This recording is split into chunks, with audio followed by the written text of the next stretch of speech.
Okay, guys, the idea here is to help kind of give you an awareness of what's in the genetics that we're doing and exploring genetics and understanding like what's in their back line will really help you if you decide to breed genetics, which is how I really got into digging into family trees of genetics.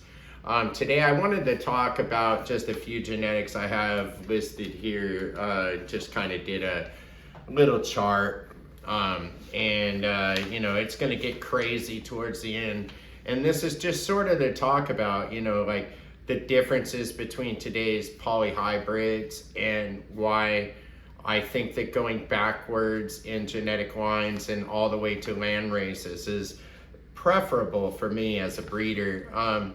Just because, you know, I don't like complicated things. So anyways, let's talk about blueberry. Now this is DJ Short's creation of blueberry here. And so blueberry is a cross of Thai and the Afghan, right? So the Thai, he used a berry pheno when he did that, and then he also made another strain called Flow, and I believe he was using basically the same base genetics to create those, but he took them in different directions, and that's comes into selecting a plant while you're breeding, and doing a pheno hunt accordingly to the taste that you want to operate. And what he did was he continued carrying the one that tasted like blueberry forward in the line until blueberry was the dominant flavor in the plants. And he created that genetic line from just 2 land races, and they are incredible blend of those 2 land races and probably the best that they have to offer. Blueberries stood the test of time, and like I said, it only needed to come from 2 things. Now another thing that came from 2 things and is actually, you know, it's not real clear on how it was, you know, how it really came about. You know, there's the Grateful Dead concert story, and then there's the other story. And I don't know if their stories are truth, and I just going from what it says on the internet, Kim Dog is a cross of Nepalese and Thai. Now again, here appears the Thai. Now I don't know if this Thai was in any way related to the Thai that DJ Short used. He used, I believe, a Himalayan Thai. I could be wrong, but I think that's what he used. And anyways, you know, Kim Dog, it has a few related strains, Kim 91, Kim D, and Kim's sister. And everybody's heard of Kim Dog, right? This has been pretty much everywhere. This was in a lot of ways a happy accident, as are a lot of the genetics that actually kind of follow along the same path that Kim Dog did. Its grandchildren sometimes can be, you know, kind of happy accidents. So Kim Dog is wonderful stuff. I've grown it. I have never really noticed any kind of hermaphroditic traits, which a lot of people would call intersex traits. I have not seen those. However, you know, as time goes on, we'll see, right? So now we're gonna go into ogkush. Now everybody's heard of ogkush, right? That unmistakable lemon flavor comes from the lemon Thai that was inside of the ogkush, and the Hindu Kush is also the base side of like the mother side of that, and then the Kim Dog cross too, you know. So it has Kim Dog crossed with lemon Thai and Hindu Kush. So again, going back, that Kim Dog is a cross of Nepalese and Thai. So you've got to go back 2 generations to get all the way back to the land race with ogkush. So as we go, we've got, you know, this is a brand new favorite here, and not really brand new. I mean, let's get real. It's been around a while, but it's dominating the scene, and that's GMO. And, GMO is a cross of Girl Scout cookies, and then Derb 1 and ogkush are actually Girl Scout cookies, which was a pollination accident. There was no actual breeder for Girl Scout cookies. It was an accident.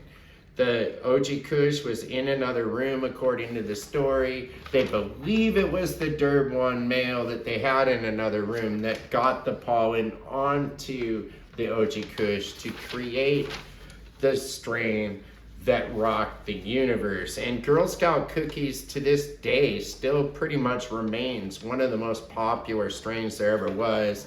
And of course, the cookies company was founded from it. And, we gotta be, whether you love Berner or not, give him credit. I mean, he took a strain that was kind of an accident and popularized it to the point that he's, worth all that money, and he's done a really huge, created this huge empire off of one plant. So that kind of shows you what the right or wrong genetic cross can do in the marketplace. And then again, we have another one here, Kim Dog, right? And as I said before, Kim Dog, we believe, we don't really know for sure if that was intentional. Now, if you believe the Grateful Dead story, it wasn't. It was just some bag seeds. So it just, I'm not saying these aren't credible stories. I'm saying I wasn't there, and so I can't verify it. But the Kim Dog here, accident and accident, right? Two accidents created one intentional strain. And this is the kind of thing right here that I love GMO, and I'm going to use it in some of my projects in the future for sure. However, I am aware of what's in its background, and so that makes me have to look for any kind of intersex traits or anything that may happen. And sorry, I'm waving pieces of printer paper around like a madman, but dude, genetics are really, really complicated, and they get even more complicated. Now, I'm sure a lot of you guys have heard of Jinx Proof, and you've heard of Subcool. And, Jinx Proof, he made a strain that started him out called 9 Pound Hammer, which for some reason he's only taken out to F3. And I think most of his genetics are just F1 crosses, which, I'm not so sure I'm a fan of. And that's why I don't usually use his genetics anymore. But this is really the main reason, is that 9 Pound Hammer, it's a great strain and I love it. It's really good. But for everything that's in it, it's always lacked a little something. And so I did make a cross using 9 Pound Hammer that I'm using now, and it's incredible. But I had to be really careful while selecting the parents and everything to make sure there was some stabilized plants going on. And I tested them pretty dang hard too.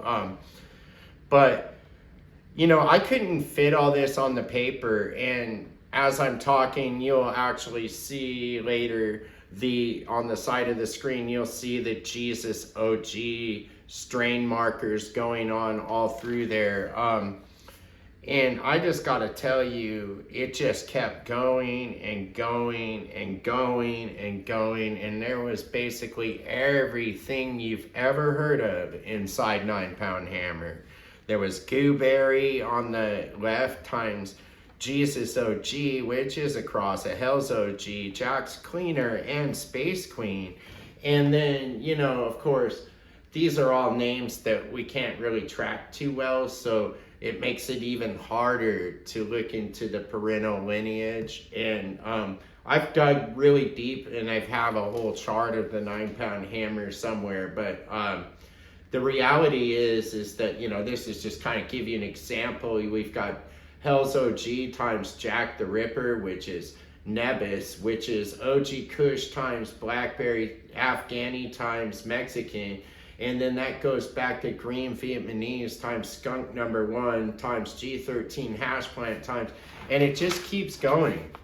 Okay, and you can find the stats for Jesus OG, you know, on Strain Hunter, I think.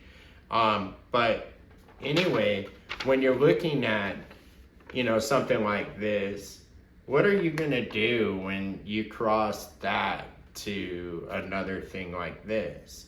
Like, say you're getting into permanent marker, or you're getting into another genetic. And if you look at the line here, there's a few like kind of red flags. So this is why I've reverted to using land races, and why I use land races times something like this instead of using just this. Like, I'm not going to just use 9-pound hammer and then put it times poly hybrids all the time. Now, like I said, I have created one poly hybrid, which is 9-pound hammer times atomic jelly. Actually, I did a few when I did the 9-pound hammer crosses, and the best one was the 9-pound hammer times atomic jelly.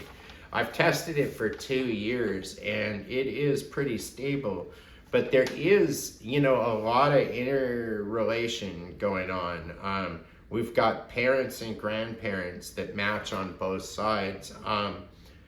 For instance, like the blueberry, you know, it's related to the blackberry back here, and then you have, you know, some Afghani on both sides. You've got Thai on both sides. Skunk number 1 is Afghani, Thai, and Colombian. So what I'm talking about here is that I feel like genetics need to go backwards, back to the drawing board a little bit. When it comes down to it, I've been breeding cannabis for I think about 20 years, and what I've seen is that now inside the market there are a few hot things every year, and then those things go into everything else. And I'm not saying we can't continue to put new things into other things, like, you know, put some GMO into something or whatever, but I am saying that maybe we should consider going back to some of these land races, like I talked about in the beginning of the video. DJ Short, he used those 2 land races to create Flow, to create Blueberry, to create his other genetics. And it is possible to create great genetics from just a couple land races. And honestly, land races themselves are actually just great genetics that have been worked for thousands of years by indigenous people around their areas. They're more like heirloom genetics in a lot of ways, where they've been passed down from family to family and season to season, and they're sort of guiding the plants along each farming season. And I hope that makes a little bit of sense. So when you are thinking and considering about breeding genetics, I really would highly recommend not only doing what we did here and looking into the family tree and looking into the back genetics that are going into your crosses, but study those parents hard. Run them a few cycles, 5 cycles, whatever, like the clones of those parents. Just keep running those parents, keep testing them and making sure that they're going to fit the parameters that you have, and that'll save you a little time when you're testing the babies and the offspring, but not a lot of time. If you really want to breed cannabis, be thorough. And with that, I've been Dirk Fender, and this has been another genetic conversation. Thank you again for all your support. hit that like button. Most of you aren't subscribed. If you liked this content and you got this far, what are you waiting for? Hit subscribe, because you may never see my videos pop up as a suggested video in your feed. If you got anything from this, take what you wanted, leave the rest, and peace. I love you guys, and party on.